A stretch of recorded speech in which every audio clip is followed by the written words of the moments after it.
প্রিয় ভিউয়ার্স, আরও একটি ভিডিও নিয়ে আমি উপস্থিত। এই ভিডিওতে আমি দুটো 15 নম্বরের প্রশ্নের উত্তর নিয়ে আলোচনা করব। যে দুটি 15 নম্বর প্রশ্ন তোমাদের সাজেশনে বলেছিলাম, এই দুটি প্রশ্নের মধ্যে থেকে যে কোনো একটি প্রশ্ন পরীক্ষায় অবশ্যই আসবে। তাই সমগ্র ভিডিওটি প্রথম থেকে শেষ পর্যন্ত দেখবে এবং প্রয়োজনে তোমরা উত্তরগুলো খাতায় লিখে নিতে পারো, যাতে করে পরীক্ষায় কাজে লাগে। চলো শুরু করা যাক। দেহ ও মনের সম্পর্ক বিষয়ে পাশ্চাত্য দর্শনে মূলত তিনটি মতবাদ প্রচলিত আছে। একটি হলো ক্রিয়া প্রতিক্রিয়াবাদ বা মিথস্ক্রিয়াবাদ, যাকে ইংরেজিতে বলা হচ্ছে ইন্টারঅ্যাকশনিজম। অন্যটি হলো সমান্তরালবাদ বা প্যারালেলিজম। আর একদম শেষ মতবাদটি হলো অভিন্নতাবাদ বা আইডেন্টিটি থিওরি। তোমাদের প্রথম দুটি গুরুত্বপূর্ণ। এখন ক্রিয়া প্রতিক্রিয়াবাদ বলতে কি বোঝায় সেটি নিয়ে আলোচনা করা যাক। ক্রিয়া প্রতিক্রিয়াবাদ বা মিথস্ক্রিয়াবাদের প্রবর্তক হলেন বুদ্ধিবাদী দার্শনিক রেনে দেকার্ত, যাকে আধুনিক দর্শনের পিতাও বলা হয়। দেকার্ত মনে করেন যে আমাদের প্রতিটি মানুষের দুটি দ্রব্যের সমন্বয়ে গঠিত। একটি হলো মন বা আত্মা। মন বা আত্মা ভারতীয় দর্শনের সমার্থক শব্দ, অর্থাৎ মন আর আত্মা দুটি ভিন্ন দ্রব্য নয়, বরং যাকেই মন বলা হচ্ছে তাকেই পাশ্চাত্য দর্শনে আত্মা বলা হচ্ছে। কিন্তু ভারতীয় দর্শনে মন আর আত্মা দুটি ভিন্ন বিষয়। তো যেখানে আমরা ছিলাম যে রেনে দেকার্ত মনে করছেন প্রতিটি মানুষ দেহ এবং মনের সমন্বয়ে গঠিত। এখন এই মন বা আত্মার ধর্ম হলো বা সার সত্তা হলো চৈতন্য বা চেতনা। অন্যদিকে দেহের বা বডির সার সত্তা হলো বিস্তৃতি বা বিস্তার। দেহের ধর্ম বিস্তার হয় এবং মনের ধর্ম চেতনা হয়। দেকার্তের কাছে দেহ ও মন হলো সম্পূর্ণ বিপরীত ধর্মী দ্রব্য। এদের মধ্যে কোনো তেমন সাদৃশ্য নেই। প্রতিটি মানুষ এই উভয় বিরোধী গুণ সম্পন্ন দ্রব্যের যোগফল। মানুষের মধ্যে মন নামক চেতনা যেমন আছে, তেমনি দেহ নামক বিস্তৃতির অবস্থানও আছে। দেকার্ত মনে করেন দেহ ও মন পরস্পর বিরোধী দ্রব্য হলেও একে অন্যের সঙ্গে ক্রিয়া প্রতিক্রিয়ার সম্পর্কে যুক্ত থাকে বা কার্যকারণ সম্পর্কে যুক্ত থাকে। সেটি কেমন না, সেটি কিভাবে আমরা বুঝি না, আমরা দেখেছি যে মানসিক অবস্থা, মনের যে মানসিক অবস্থা তার প্রভাব আমাদের দেহে পড়ে। আবার অন্যদিকে দেহের যে দৈহিক অবস্থা তার প্রভাব আমাদের মনে পড়ে।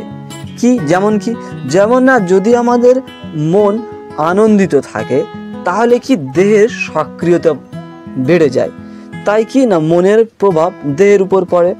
আবার বিপরীত দিকে দেহ যদি অসুস্থ থাকে তাহলে কি না মন বিষণ্ণ থাকে, তাই দেহের প্রভাব মনেও পড়ে। অর্থাৎ দেহ ও মন পরস্পর কার্যকারণ সম্পর্কে আবদ্ধ বা ক্রিয়া প্রতিক্রিয়া সম্পর্কে আবদ্ধ।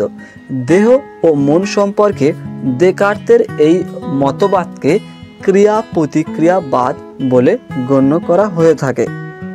এখন একটি প্রশ্ন উত্থাপিত হয় যে দেহ ও মন পরস্পর ভিন্ন দ্রব্য হয়, তারা কিভাবে পরস্পরের সঙ্গে সম্পর্কিত হয়, অর্থাৎ পরস্পরের সঙ্গে কিভাবে কার্যকারণ সম্পর্কে আবদ্ধ হয়।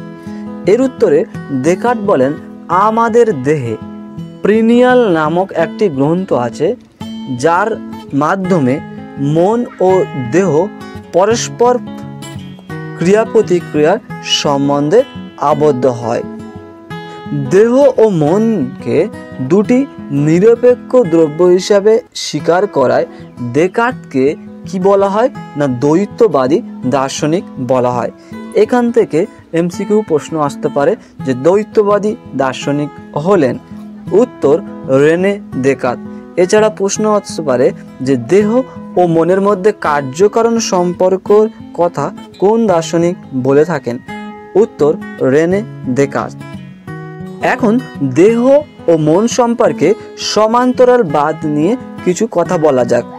সমান্তরালবাদ বা প্যারালেলিজমের প্রবক্তা হলেন কে না স্পিনোজা। স্পিনোজার মতে এই বিশ্ব ব্রহ্মাণ্ডে একটি দ্রব্য বিদ্যমান, আর সেটি হলো ঈশ্বর দ্রব্য। তবে তিনি ঈশ্বরকে একমাত্র দ্রব্য হিসাবে গণ্য করলেও জাগতিক অন্যান্য বিষয়কে তিনি ঈশ্বরের গুণ বা ঈশ্বরের প্রকার হিসাবে ব্যাখ্যা করে থাকেন। তাই তিনি জগতের প্রতিটি বিষয় বা প্রতিটি জিনিসকে হয় দ্রব্য হিসাবে অথবা গুণ হিসাবে অথবা প্রত্যংশ হিসাবে ব্যাখ্যা করে থাকেন।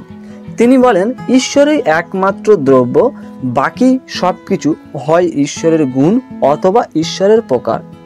অন্যদিকে দেকার্ত কি না মন এবং দেহকে দ্রব্য হিসাবে গণ্য করেছেন।